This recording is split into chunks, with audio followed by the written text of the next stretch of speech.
Hi, I'm Louis Narducci, and this is a presentation on the problem of cyberbullying. So, when I first read the stimulus packet, I found two main themes that were within it.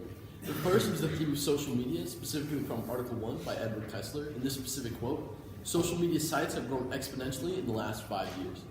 Second, I found a theme of social justice from Dr. Martin Luther King Jr. in his letter from Birmingham jail, when he specifically says, "Injustice anywhere is a threat to justice everywhere."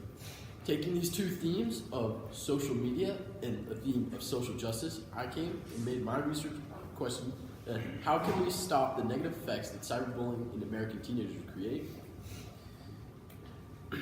Now first we have to look at how this is a problem. According to a report from the journal Education titled Social Media, Social Life, Teens Reveal Their Experiences, they polled teens in 2012 and found that 34% reported using social media multiple times a day. Again, they polled the same amount of teens in 2018 and they reported that 70% of the teenagers stated that they use social media multiple times a day. As we see, in just 6 years, the percentage of teens that reported this doubled. Now, what this means for cyberbullying is that you can see, as more people are using social media, you can see that a larger percent of bad apples would be in this group, and these would be people who don't use social media for its positive benefits, but instead use it to harm other users.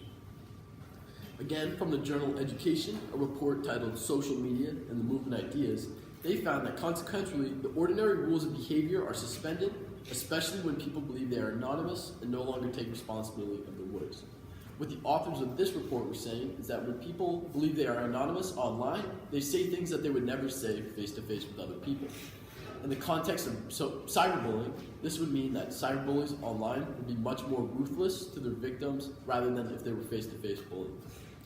These two problems, with an increasing amount of teenagers using social media and the anonymous factor of social media, have created a general upward trend in the lifetime cyberbullying victimization rates. This graph is from Justin W. Patchen, who is an assistant professor at the University of Wisconsin. And in 2007, when they asked students if they were being cyberbullied, only 18.8% reported that they were. However, in 2016, 33.8% of people were. So what we know is that there's been an increase of cyberbullying, and this leads into the effects of cyberbullying. Effects of cyberbullying are dangerous. According to the psychological, physical, and academic correlates of cyberbullying and traditional bullying, a report published in the Journal of Adolescent Health, they found that given the accessibility of electronic victims to their perpetrators and the often anonymous nature of the electronic exchanges, the cyber victims would report problem behaviors that were just as negative, if not more negative, than victims of traditional bullying. The report goes on to state some of these exact effects and reports psychological effects of anxiety, depression, low self-esteem in their victims, physical effects of stomach pain, sleep problems, headaches, tension, fatigue and poor appetite, and academic effects of disliking school, receiving poorer grades, and lower standardized test scores. This leads to my first solution: to combat and stop bullying by means of reporting and blocking. According, again, from Justin Patchen, reporting abusive behavior on the website Applegate was also a commonly used technique. This quote is from when he polled victims of cyberbullying and asked them what they did to stop this, and they said that reporting was the second most used option behind blocking. From Chris Monestner, who is a senior vice president of public affairs research at KnowledgeWorks, which is a research center, he found that blocking people online who bully, refusing to pass along cyberbullying messages, and online groups having moderators who block offensive messages as being the most effective. Now, this solution is already in use in most social media sites like Twitter and Snapchat, as you can block and report people and ignore them. But this leads to some limitations of this solution. For one, cyberbullying must have already happened for this to work. You can't preemptively report or block somebody. They have to have already sent that negative message to you, and you would have read it, and it would have hurt you. And again, cyberbullies can continue to make new accounts.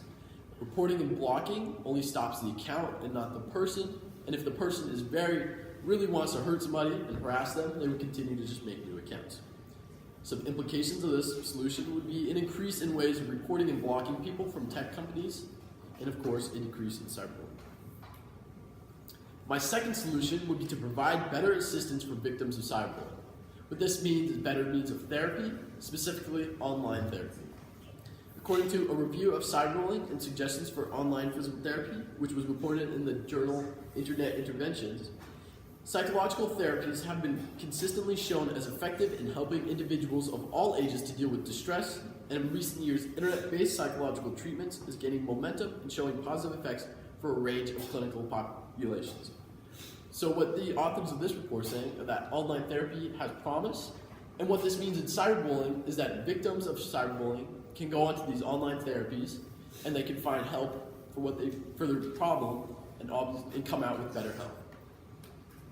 Some limitations of this problem is that it does not solve the root problem. Cyberbullying will still take place because therapy only happens after. And the second big limitation is that therapy is voluntary. If victims don't believe they need therapy, they won't seek it. Another problem with that is that a lot of victims believe that they were the problem, not the bullies, and they will say that going to therapy would be like an easy way out, and that the bullying is punishment for what they're doing. Some implications for this solution is that teens overall would develop better coping skills. Going to therapy would help them with their problems, and that if they have other problems in the future, they would remember what they had from therapy, they would be able to cope with the problem better. Another implication is that cyberbullies would be less impactful on lives, and eventually they would give up. If what they're doing to their victims and is just not working anymore, they will stop doing it. Based on these two solutions, my conclusion is that we should focus efforts on solution 2. What this means is to have government funding and increase opportunities for online therapy, but it also means to not ignore the benefits that solution 1 has. Reporting and blocking are very powerful tools, and that tech companies can continue to build on them and make them better, but all the focus should mostly be on solution 2. Thank you. Terrific. Thanks, Lewis. A couple of questions. First, how valid and reliable were the sources of information that you used? How did you know? And did you find any sources that you sort of graded as invalid or not trustworthy enough, and so you discarded them? So, at least 90% of all my sources I've used off EBSCO, and they were from peer-reviewed journals. And I did find, in the beginning, I found like a few pieces of evidence that were from like newspapers and like authors, like publications written by journalists. And at first I had them like quoted, but then like as I went back to review them, they didn't quote anybody else. They were just like stating these things. And I didn't really want to trust the journalists as much if they knew about this stuff, because I already had like a lot of good, better sources I had. So I discarded most of the information I found in newspapers unless they cited a specific journal. And then instead of citing the journalist, I went to that journal to cite them. Terrific. And then as a follow-up, if you had more time, what additional research would you conduct related to this issue? That is, did new questions come up even though you're done with this project that you're curious about? Well, I really wanted to look in more on the online therapy. If I did have more time, I would have found exactly people's stating that they went to this online therapy and it did work to them. So if I had conducted more research in the future, I would have definitely researched how the people are doing now that they went through the online therapy, and if they're continuing to be healthy, other than just a few months after the therapy. Terrific. Thanks. Thank you.